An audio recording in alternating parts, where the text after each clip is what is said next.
एक राजा बड़ा धर्मात्मा, न्यायकारी और परमेश्वर का भक्त था। उसने ठाकुर जी का मंदिर बनवाया और एक ब्राह्मण को उसका पुजारी नियुक्त किया। वह ब्राह्मण बड़ा सदाचारी, धर्मात्मा और संतोषी था। वह राजा से कभी कोई याचना नहीं करता था। राजा भी उसके स्वभाव पर बहुत प्रसन्न था। उसे राजा के मंदिर में पूजा करते हुए 20 वर्ष गुजर गए। उसने कभी भी राजा से किसी प्रकार का कोई प्रश्न नहीं किया। राजा के यहाँ एक लड़का पैदा हुआ। राजा ने उसे पढ़ा लिखा कर विद्वान बनाया और बड़ा होने पर उसकी शादी एक सुंदर राजकन्या के साथ करा दी। शादी करके जिस दिन राजकन्या को अपने राजमहल में लाए, उस रात्रि में राजकुमारी को नींद न आई। वह इधर उधर घूमने लगी। जब अपने पति के पलंग के पास आई तो क्या देखती है कि हीरे जवाहरात जड़ित मूठे वाली एक तलवार पड़ी है। जब उस राजकन्या ने देखने के लिए वह तलवार म्यान में से बाहर निकाली, तब तीक्ष्ण धार वाली और बिजली के समान प्रकाश वाली तलवार देखकर वह डर गई। वह डर के मारे उसके हाथ से तलवार गिर पड़ी और राजकुमार की गर्दन पर जा लगी। राजकुमार का सिर कट गया और वह मर गया। राजकन्या पति के मरने का बहुत शोक करने लगी। उसने परमेश्वर से प्रार्थना की कि हे प्रभु, मुझसे अचानक ये पाप कैसे हो गया। पति की मृत्यु मेरे ही हाथों हो गई। आप तो जानते ही हैं, परंतु सभा में मैं सत्य न कहूंगी, क्योंकि इससे मेरे माता पिता और सास ससुर को कलंक लगेगा तथा इस बात पर कोई विश्वास भी न करेगा। प्रातः काल में जब पुजारी कुएं पर स्नान करने आया तो राजकन्या ने उसको देखकर विलाप करना शुरू किया और इस प्रकार कहने लगी, मेरे पति को कोई मार गया। लोग इकट्ठे हो गए और राजा साहब आकर पूछने लगे, किसने मारा है। वह कहने लगी, मैं जानती तो नहीं कि कौन था, परंतु उसे ठाकुर जी के मंदिर में जाते देखा था। राजा समेत सब लोग ठाकुर जी के मंदिर में आए तो ब्राह्मण को पूजा करते हुए देखा। उन्होंने उसको पकड़ लिया और पूछा, तूने राजकुमार को क्यों मारा। ब्राह्मण ने कहा, मैंने राजकुमार को नहीं मारा, मैंने तो उनका राजमहल भी नहीं देखा है। इसमें ईश्वर साक्षी हैं। बिना देखे किसी पर अपराध का दोष लगाना ठीक नहीं। ब्राह्मण की तो कोई बात ही नहीं सुनता था। कोई कुछ कहता था तो कोई कुछ। राजा के दिल में बार बार विचार आता था कि यह ब्राह्मण निर्दोष है, परंतु बहुतों के कहने पर राजा ने ब्राह्मण से कहा, मैं तुम्हें प्राणदंड तो नहीं देता, लेकिन जिस हाथ से तुमने मेरे पुत्र को तलवार से मारा है, तेरा वह हाथ काटने का आदेश देता हूँ। ऐसा कहकर राजा ने उसका हाथ कटवा दिया। इस पर ब्राह्मण बड़ा दुखी हुआ और राजा को अधर्मी जान उस देश को छोड़कर चला गया। वहाँ वह खोज करने लगा कि कोई विद्वान ज्योतिषी मिले तो बिना किसी अपराध हाथ कटने का कारण उससे पूछूं। किसी ने उसे बताया कि काशी में एक विद्वान ज्योतिषी रहते हैं। तब वह उनके घर पर पहुंचा। ज्योतिषी कहीं बाहर गए थे। उसने उनकी धर्मपत्नी से पूछा, माताजी, आपके पति ज्योतिषी जी महाराज कहाँ गए हैं। तब उस स्त्री ने अपने मुख से अयोग्य असह्य दुर्वचन कहे, जिनको सुनकर वह ब्राह्मण हैरान हुआ और मन ही मन कहने लगा कि मैं तो अपना हाथ कटने का कारण पूछने आया था, परंतु अब इनका ही हाल पहले पूछूंगा। इतने में ज्योतिषी आ गए। घर में प्रवेश करते ही ब्राह्मणी ने अनेक दुर्वचन कहकर उनका तिरस्कार किया, परंतु ज्योतिषी जी चुप रहे और अपनी स्त्री को कुछ भी नहीं कहा। तदनंतर वे अपनी गद्दी पर आ बैठे। ब्राह्मण को देखकर ज्योतिषी ने उनसे कहा, कहिए ब्राह्मण देवता, कैसे आना हुआ। आया तो था अपने बारे में पूछने के लिए, परंतु पहले आप अपना हाल बताइए कि आपकी पत्नी अपनी जुबान से आपका इतना तिरस्कार क्यों करती है। जो किसी से भी नहीं सहा जाता और आप सहन कर लेते हैं, इसका कारण है। यह मेरी स्त्री नहीं, मेरा कर्म है।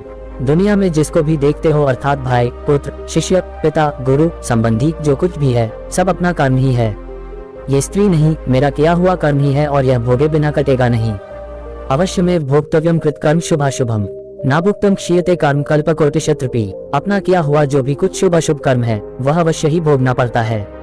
बिना भोगे तो सैकड़ों करोड़ों कल्पों के गुजरने पर भी कर्म नहीं टल सकता।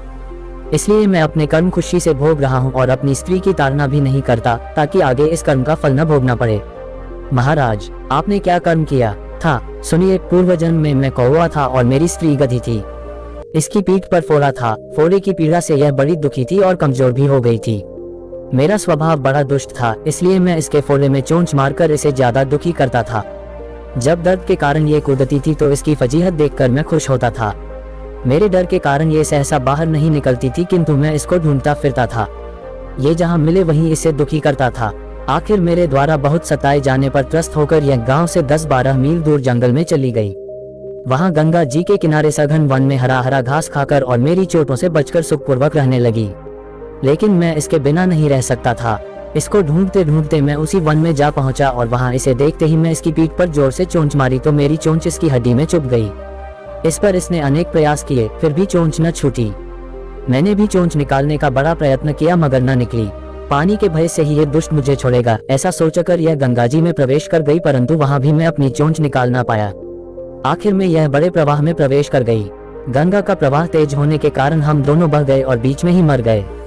तब गंगा जी के प्रभाव से ये तो ब्राह्मणी बनी और मैं बड़ा भारी ज्योतिषी बना। अब वही मेरी स्त्री हुई, जो मेरे मरण पर्यंत अपने मुख से गाली निकालकर मुझे दुख देगी और मैं भी अपने पूर्व कर्मों का फल समझकर सहन करता रहूंगा। इसका दोष नहीं मानूंगा, क्योंकि यह किए हुए कर्मों का ही फल है, इसलिए मैं शांत रहता हूँ। अब अपना प्रश्न पूछो। ब्राह्मण ने अपना सब समाचार सुनाया और पूछा, अधर्मी पापी राजा ने मुझ निरपराध का हाथ क्यों कटवाया? ज्योतिषी राजा ने आपका हाथ नहीं कटवाया, आपके कर्म ने ही आपका हाथ कटवाया है। किस प्रकार? पूर्व जन्म में आप एक तपस्वी थे और राजकन्या गौ थी तथा राजकुमार कसाई था। वह कसाई जब गौ को मारने लगा तब गौ बेचारी जान बचाकर आपके सामने से जंगल में भाग गई। पीछे से कसाई आया और आपसे पूछा कि इधर कोई गाय तो नहीं गया है? आपने प्रण कर रखा था कि झूठ नहीं बोलूंगा, अतः जिस तरफ गौ गई थी उस तरफ आपने हाथ से इशारा किया तो उस कसाई ने जाकर गौ को मार डाला। गंगा के किनारे वह उसकी चमड़ी निकाल रहा था, इतने में ही उस जंगल से शेर आया और गौ एवं कसाई दोनों को खाकर गंगा जी के किनारे ही उनकी हड्डियां उसमें बह गईं। गंगा जी के प्रताप से कसाई को राजकुमार और गौ को राजकन्या का जन्म मिला एवं पूर्वजन्म के किए हुए उस कर्म ने एक रात्रि के लिए उन दोनों को इकट्ठा किया। क्योंकि कसाई ने गौ को हंसिए से मारा था, इसी कारण राजकन्या के हाथों अनायास ही तलवार गिरने से राजकुमार का सिर कट गया और वह मर गया। इस तरह अपना फल देकर कर्म निवृत्त हो गया। तुमने जो हाथ का इशारा रूप कर्म किया था उस पाप कर्म ने तुम्हारा हाथ कटवा दिया है। इसमें तुम्हारा ही दोष है, किसी अन्य का नहीं। ऐसा निश्चय कर सुखपूर्वक रहो। कर्म फल का भोग टलता नहीं। कितना सहज है ज्ञान संयुक्त जीवन। यदि हम इस कर्म सिद्धांत को मान लें और जान लें तो पूर्वकृत घोर से घोर कर्म का फल भोगते हुए भी हम दुखी नहीं होंगे, बल्कि अपने चित्त की समता बनाए रखने में सफल होंगे। भगवान श्री कृष्ण इस समत्व के अभ्यास को ही समत्व योग संबोधित करते हैं, जिसमें दृढ़ स्थिति प्राप्त होने पर मनुष्य कर्म बंधन से मुक्त हो जाता है।